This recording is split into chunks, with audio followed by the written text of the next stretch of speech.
Hatua ya kijeshi ya rais wa Marekani Donald Trump aliyochukua nchini Venezuela imezua hofu mpya ya kimataifa, ikifungua ukurasa mwingine wa sintofahamu kuhusu usalama wa dunia. Wasiwasi huo sasa umehamia Greenland, eneo kubwa la Arctic linalotawaliwa na Denmark, baada ya ishara na kauli zinazoonyesha kuwa Marekani bado inalenga kudhibiti kwa kile kinachodaiwa kuwa sababu za kiusalama. Waziri Mkuu wa Denmark Mette Frederiksen ametoa onyo kali kwa Washington kupitia hotuba ya kimataifa, akisisitiza kuwa Greenland imeweka wazi mara kwa mara kuwa haitaki kuwa sehemu ya Marekani. Alionya kuwa jaribio lolote la kijeshi dhidi ya Greenland lingekuwa shambulio kwa taifa ya mwanachama wa NATO, jambo ambalo lingeweza kusambaratisha muungano huo uliodumisha usalama wa Magharibi tangu vita kuu ya pili ya dunia. Frederiksen alisema kuwa kauli za Trump kuhusu nia ya kuitoa Greenland hazipaswi kubezwa. Alibainisha kuwa iwapo Marekani angeishambulia nchi hiyo na ni mwanachama wa NATO, basi misingi yote ya muungano huo ingesambaratika na dunia ingeingia katika kipindi kipya cha hatari na kutoaminiana miongoni mwa washirika wa muda mrefu.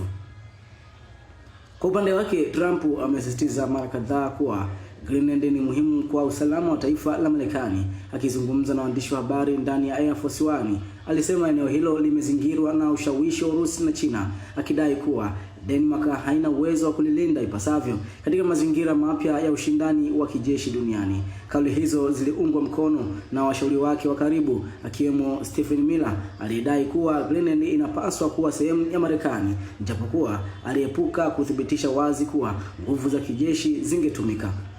Hata hivyo, ujumbe huo wa kisiasa unaendelea kuchochewa na chapisho la mtandaoni linaonyesha ramani ya Greenland ikiwa na bendera ya Marekani, ishara iliyozuia hasira na hofu miongoni mwa washirika wa Ulaya. Wakati huo huo, Denmark imeongeza uwepo wake wa kijeshi Greenland, ikifanya mazoezi makubwa ya anga, nchi kavu na baharini, kwa mujibu wa maofisa wa kijeshi wa Denmark. Lengo halisi la mazoezi hayo lilikuwa kuonyesha kuwa Greenland inalindwa kikamilifu na kwamba madai ya udhaifu wa kiusalama hayana msingi wa kweli. Maafisa hao walisisitiza kuwa kwa sasa hakuna tishio la moja kwa moja kutoka Urusi wala China dhidi ya Greenland.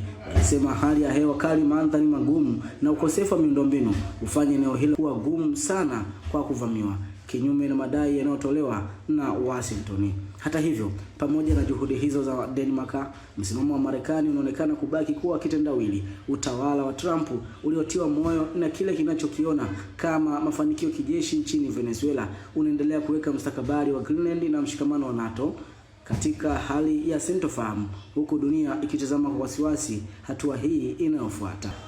Imeandaliwa na Helen Mdinda kwa msaada wa mashirika ya habari, na kusoma kwako nami Timo Thurgoe.